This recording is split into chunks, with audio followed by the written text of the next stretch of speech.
Hello guys, welcome to a new video from the channel. This time we check how to connect FireStick to MacBook. So let's start. So first, on the right side of your taskbar, click on notification icon and then click on connect, then select your FireStick from the list.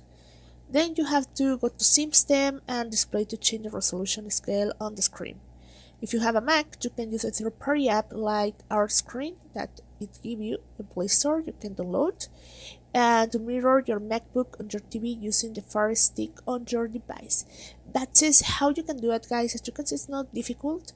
It depends also on your computer. If you have Windows or a PC or you have a MacBook, you can use whatever you prefer, but you can download the Fire app that is our screen for downloading, and then you can connect to your Fire Stick on your TV. So I hope this works for you guys. Thank you for watching this video. Remember to subscribe and don't forget to give us a thumb up to this video.